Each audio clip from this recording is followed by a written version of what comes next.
Good morning. It is time to wake up with the dew of light. I'm Micah Earth Spirit, and this morning I want to talk about what is an agreement. Agreements are something I've really been learning about in my life over the last few years, and I find them super helpful. I think the main reason I like agreements is because they set a container. And within a container, I feel a lot more free to fully blossom, to fully unravel myself, because I know where the edges are. I know what we're operating with, and there's a commonality that I can lean into. It feels really safe and protective. I'm bringing this up because the last video that I made was about authentic relating and what is authenticity, and I mentioned that I would be talking about agreements soon, and it's been a little while, so I want to acknowledge that, but I really have been thinking about this a lot, and I wanted to start talking about the agreements, specifically for authentic relating, but also just what are agreements and what are they in our lives. I have a lot of friends, and I'm always navigating different forms of relationship, and I think agreements are also really helpful for relationship. So I want to say the 3 places where I see agreements come into play in my life. That's with relationships, especially with sexual partners, anyone that I'm getting intimate with, but even in my friendships, sometimes even with my parents, I make an agreement. Then I see them in events. When I go to an event and we set a container that makes that event safe for us all to operate within. And the last one is just agreements that I make with myself for my life. So I want to quantify each type of agreement. When I think of relationship agreements, there's this fun thing I've been learning lately. So I sometimes practice open relationships. I'm a little fluid in my relationship style, but there's a thing I came across in talking about relationship anarchy, which we can get into another time.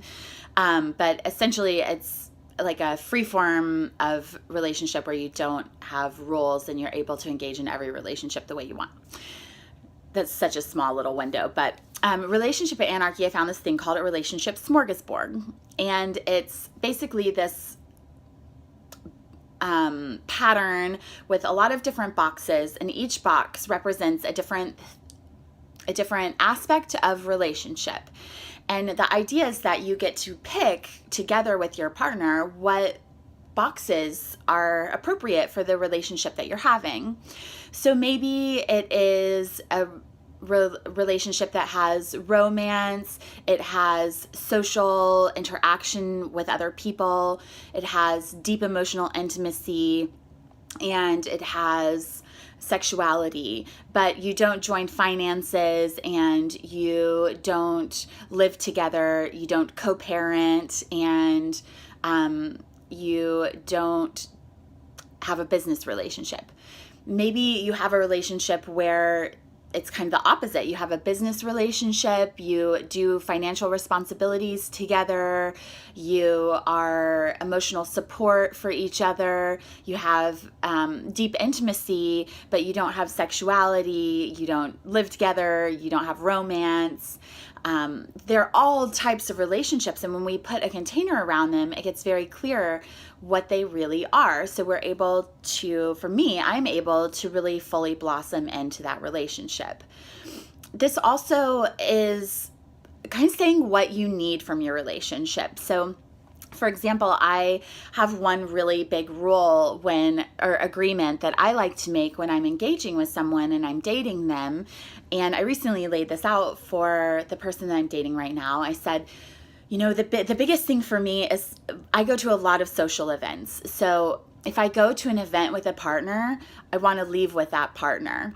And I don't want to be surprised in the midst of that event by finding them doing something that's uncomfortable for me with another person.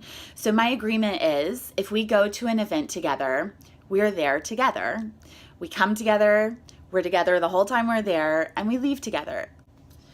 It doesn't mean that we're only interacting together, but what it does mean is that they're not going to find me at some point in a room with somebody else, maybe making out or doing something with someone else. And I'm not going to start looking around for them and find them interacting with someone else in a way that we hadn't agreed upon. And at the end of the night, I'm not going to say, I actually really like John over here, so I'm going to go home with him.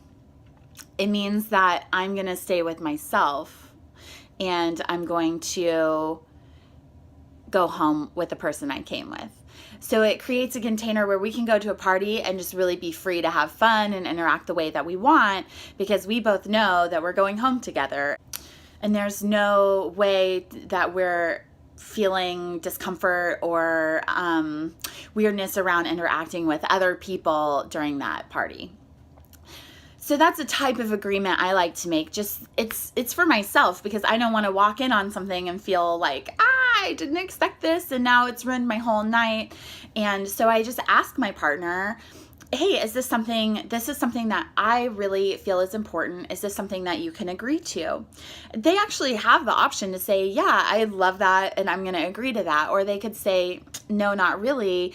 I want to go to the party and feel able to do what I want to. And then I know, okay, well, then I'm going to go in with a different mindset and protect myself and know how to operate, because we have an understanding between us. And maybe that agreement, if they don't want to follow it, actually says to me, I don't really want to engage in this relationship dynamic the same way. So it gives me more information so that we can both be free to be ourselves. The second form is an event agreement. So one example of this is I do ecstatic dance, and we have a consent agreement that you don't enter a dance without consent. And consent looks like eye contact, maybe you reach out a hand, or you get some kind of visual acknowledgement that you're going to dance together. So we don't come in from behind and touch their back. I don't just come up from behind them and start to booty grind them like you might have happen to you at the club. We have a verbal or nonverbal, but a visual acknowledgement that we are going to engage in a dance together. And that is how our dance can begin. In Authentic Relating, which I lead every Thursday, we have a much more verbal container, and we set 7 agreements. Those are what I'm going to dive into as the videos continue on, and I'm really excited about them because they are really important for me and have actually slipped into the third category, which is life agreements.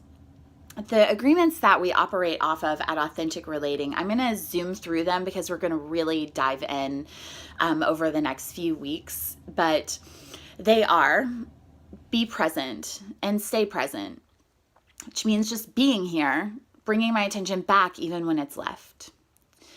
To honor myself. I'm the only one who knows what I need. The only way I can take care of myself is to honor myself. Sometimes I got to go to the bathroom. Sometimes I've got to say no to something and pass on it. I've got to honor myself because no one else can take care of me and know what I need. Lean into my growth edges.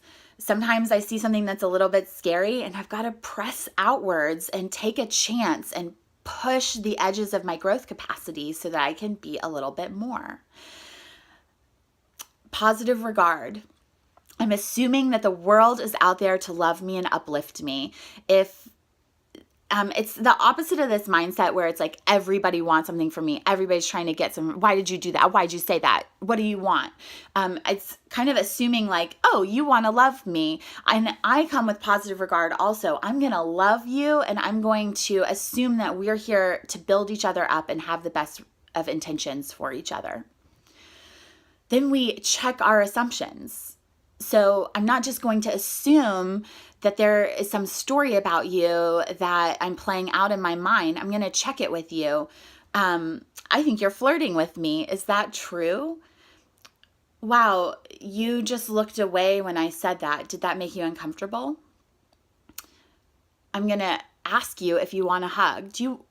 I really want a hug right now. Can I hug you? Is that okay? Do you like hugs? I'm not just going to assume that I know everyone's reality, which I want to pause on this because I think we assume we know people's realities all the time. Like, your reality is the same as mine. Everybody thinks the way I think, and I know everything.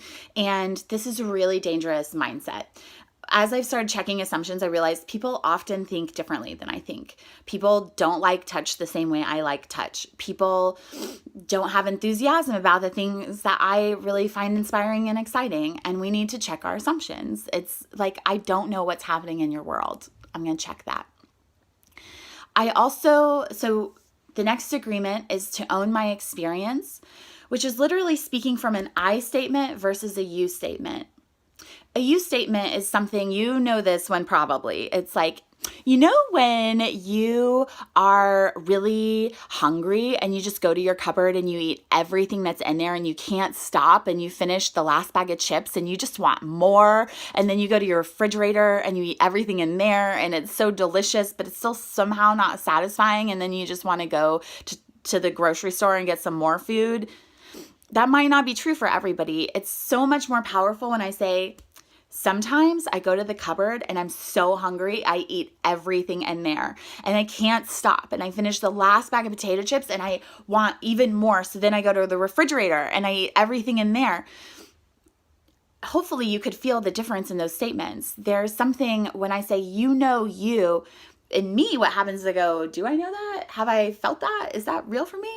But when somebody says, I do this, I'm like, oh, I am with you. I do that too. I know what you're feeling. Or I might not do that, but I totally get that that's real for you. And it just makes it so much more powerful. So speaking from I experiences.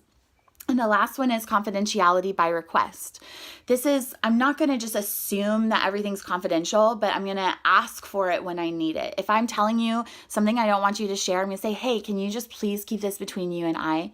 Can we keep this confidential? It makes a really clear boundary of like, I don't want you to share this. It's really personal. And I think sometimes it gives people a boost that's like, I'm sharing this with you. This is really safe to me and you're safe to me. So here's this little piece of information. So those are agreements that we set as a container for authentic relating. But as I said before, I also found that I operate with them in my life. The last life agreements that I have, and these are to just quantify a life agreement. They're agreements I make with myself about how I'm going to operate in the world. And so another example of this is I do Vipassana meditation, and in Vipassana we follow 5 Sila. And I've taken those on as rules or agreements that I make with myself that I'm going to uphold all the time. And they're 5 simple agreements. There's no killing, no stealing, no sexual misconduct, no intoxicants, and of course I can't remember the other one. No lying, no stealing, no lying. So basically they're agreements that I make with myself that I feel hold me accountable to being the best version of myself. Now, with every agreement, I'm not 100% all the time. Sometimes I fail. Sometimes I have a drink and I'm like, I didn't uphold one of my Sila. But for the most part, they give me a container to really be safe. And I agree with the way that they make me feel and how I uphold them in myself. And they just give me a baseline to operate off of. I don't get mad at myself when I break an agreement, but I do acknowledge that I've broken it. And then I can move on and move forward. And I can see, is this agreement really serving me? If I broke it, what was the reason I broke it, and what's the consequence of breaking it? If I lie to someone, then I really check, what do I feel? What did I just feel when I was lying to them? Wow, it doesn't feel good in my body. I feel sad, and now I have to cover up that lie, and I feel kind of out of integrity with myself and with my friend. And so that's why I uphold the agreement, because it actually feels better to just be honest. And I realize that the agreement serves me, so I keep using it. I do think agreements start by getting really real with ourselves. Like, what do I want? And then I can make agreements about how to hold that container for myself. So what I'd like to offer is a little bit of a game. This is an authentic relating game that I really love, and I'm going to model it for you, but it's just to get clear on our desires. You could call it desire pulling. It's very simple, and my offer is that you can play this with yourself, or you can play it with a friend, which would make it more fun. You could play it with a partner and really get real about what you want. And then from there, you can make agreements on how to create what you want. So this is just called I want, you can have it. If you're playing with a friend, add the you can have it. If you're doing it by yourself, just I want. So set a timer for 2 minutes. Sit still and take a breath. And then you're simply going to, for 2 minutes, use the sentence stem, I want. If you have a partner, after everything you say, I want, they can say, you can have it. And if it's just doing it by yourself, you can journal this and just write it down. You can just say, I want, I want, I want, I want, I want. And at the end of that 2 minutes, you'll stop. So you just have 2 minutes to fully unload it. At the end of the 2 minutes, you can stop, and then you have a better, clear idea of what you want. Then you can set agreements around that. So I'm going to give you just a little example. I'm not going to go for 2 minutes, but I will go for just a moment so you can kind of see what this is.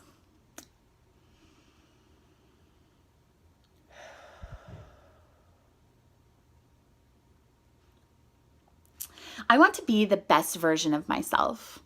I want to be a healthy, fit body, and I want to eat food that lifts me up and sustains me. I want to exercise and move my body regularly. I want to move forward in my goals over the next year. I want a partner that I feel really safe and trusting of. I want to really allow myself to unfold fully with my partner and with my loves. I want to radiate love everywhere that I go. I want to be the biggest, fullest version of myself everywhere that I go. I want to honor other people's boundaries and hear them clearly. I want to really drop in and listen to people and let them open to me.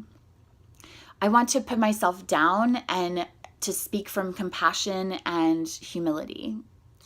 I want to be a beacon of light in the world. I want to see a world where we all authentically relate with each other and we connect heart to heart. I want to build a world where we are fully in love with ourselves and each other. So that's just a little example, and maybe you could see that I don't know where I'm going when I start. It kind of unravels and opens. So it's a really fun journey to see what we really want as it's in the process of creating. So that's a little bit about agreements. And once you do that exercise, then I encourage you to sit down and from there, see what your agreements are. Maybe it is in partnership, or maybe it's just agreements that you like with yourself. How do I get to these things that I want? And look at the different types of agreements for you. The agreements you want in relationship, the agreements that you like at different events that you may go to, or ones that are already in place, and the agreements that you have for yourself and in your life. And maybe take a moment to journal those and see how they feel. So that's agreements, and that's a little look at how I operate with agreements in my life and just what they are in general as we go forward. And I'm going to dive into the agreements, each of those authentic relating agreements and what they mean in a deeper way. So I hope you stay tuned. If you like this video, click like, subscribe to me, and stay connected as we continue to wake up and open to the world. Thanks. I'll see you soon.